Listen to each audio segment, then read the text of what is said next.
Marilyn. Our next speaker is Marilyn Seward, City of Etna, Siskiyou County again, member of the Technical Review Committee, Etna Creek Fishway and Water Division Improvement Project. Welcome, Marilyn. Thank you for the long drive. So, it's good to be here. A little history first. For centuries, the lovely Scott Valley, where I live, had been hidden away in some high mountain ranges, and it was inhabited only by the Shasta Indians and thousands of beaver.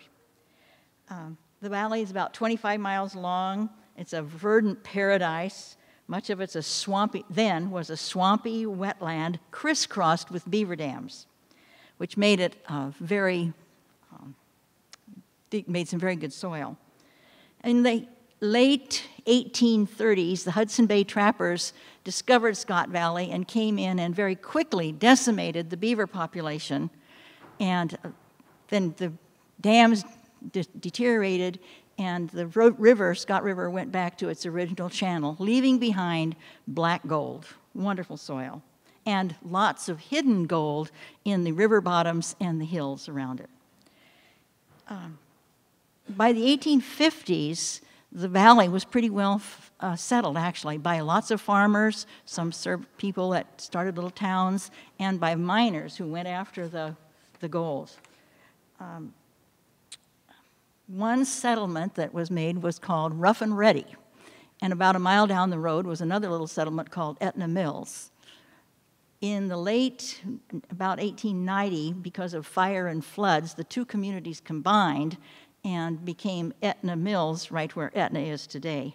Actually, it wasn't changed to Etna until 1840 by the Post Office Department. A Mr. Kist, somewhere in the 1850s, bought some water rights, and I don't know who he bought them from, but he bought water rights and some land. It was an open ditch from Etna Creek, about 2 miles down to the settlement there, Rough and Ready, and it's to his flour mill, which is located right where our city hall is today. Much later, there were some more changes in ownership of that ditch, but in about 1923, Etna City actually purchased the water rights and the water supply from someone else for $20,000 in bonds and $1,000 cash. Don't know whether the bonds weren't very good or what. By that time, there was a pipeline that went from the diversion point up the creek, down through some farmers' fields and to a hill above Etna, where it went into a reservoir, and there by gravity flow fed all the customers in Etna. Our whole system is gravity flow, so we don't have any electrical costs for pumping or anything. In 1960, the present dam was built, replacing an old log structure. And originally, a lot of the pipes were wooden, too. Etna first priority water right, which gives us 2.4 CFS, was adjudicated in 1980, and we were very glad for that. That 2.4 CFS actually provides about 1,550,000 gallons per day. Our present maximum use is about 183,000 gallons a day, so we have room for growth. Although in the low season, that's about all we would get. In 2004 and 5, we did a feasibility study, a water feasibility study, which unearthed a lot of very serious problems, and then we wondered what to do about it. We were still reeling from the fiasco of the spotted owl, which absolutely ruined our timber industry and also caused us to lose about 40% of our K-12 school population and the families that went with that. So we, as most people know, we didn't have a lot of money. Our logging industry was gone. Our farmers were struggling. So what would we do? But luckily, about that time, thanks to some pragmatic visionaries, if there is such a thing, but there were, the North Coast Irwimp came into being. Because we had a very wise councilman at one time there in Etna who got on the bandwagon for the bond issues and caused Etna to be the only city in Siskiyou County to actually sign up for the MOU with the IRWIMP, and I took his place. So I got involved then in with the IRWIMP and with the Prop 50 funding. So in 2006, the Prop 50 money became available, and we wrote a grant proposal for renovating the dam, some other improvements, and a new Fishway, $485,000 with our $64,000 match. And we actually later got $108,000 more from leftover money from Shasta Valley. Thank you, Shasta Valley.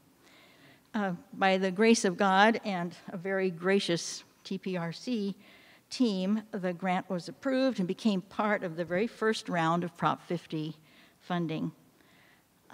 From 2006 through 2010, which is about 4.5 years, we struggled with land easements. We didn't even have a clear easement to the land. CEQA, biological surveys, permits from DFG, NOAA, the Corps of Engineers, the State Water Control Board, anybody else you could think of over and over again, labor compliance, the whole thing. Finally, in August of 2010, we began construction, and it was largely completed in 1 month. 5 years in 1 month. With the remaining $95,000, we were able to, with state permission, change about 600 feet of the pipe from the diversion dam toward the city. So we have 600 feet of new pipe. The final completion date for everything actually was July something in 2012. One reason that was a little difference there was because I had to write the blamed final report over 3 times. It's like some other projects. It seems like every time I did it, there was something more I had to correct. I couldn't do it all at once, of course. But I must say we are still waiting for our final payment also. But what I wanted to particularly mention was that I could say that I wrote the grant and I was the director, da-di-da, but that wouldn't be true. You just don't do things by yourself. It was a project that was blessed by amazing help from so many sources. I asked for and I received help from Sari Summerstrom, who is our local water guru. I got help from Mark Cheney, an engineer in Wairika, whom I barely knew, but I called and said, can you give me this information? I knew nothing about writing water grants. Mike Duguay gave me information. Our own engineer, Morgan Eastlick, was a lifeline. Our city staff, our maintenance people who went up and we were going to have about $5,000 worth of labor match, and they did this project and so fast that it was about $800, and then we had to find the rest of the match somewhere because they were such good workers. My grandson, even, who's a systems analyst, bailed me out of more computer glitches. I would have never gotten a grant written. I would have never got a report in, ever, without his help. Our city clerk bailed me out when I couldn't do the invoices. And always there was Jennifer and Devin. Thank you for, I don't know how many times I called them, and always gracious, friendly, upbeat. And Karen and Catherine, bless you. You were so kind and so gracious to someone who was so ignorant, and I really appreciated that. It was a great project. I loved doing it. Actually, it got me involved then, unfortunately, in a whole lot more work because I worked with Sari. She thought that was just wonderful, so she involved me in, I run a small foundation, a private foundation. I manage it. And so Sari got me to be the fiscal agent for the first water trust in California. And then somehow that led to being the chairman of the board for the Watershed Council. So anyway, it's got me a lot of work. But I guess what I wanted to say would be to any small community is spend some money to train somebody in your local community on how to write grants properly.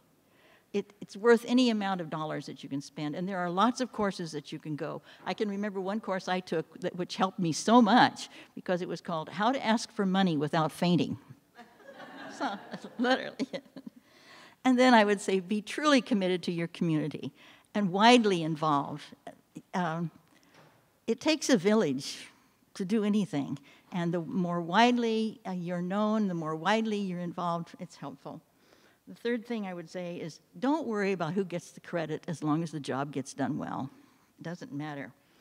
And then treat everybody, the agreeable and the disagreeable, with respect and kindness. It's worthwhile. And then I would say the last thing is to cultivate an attitude of gratitude. It certainly is more pleasant than being complaining. Thank you.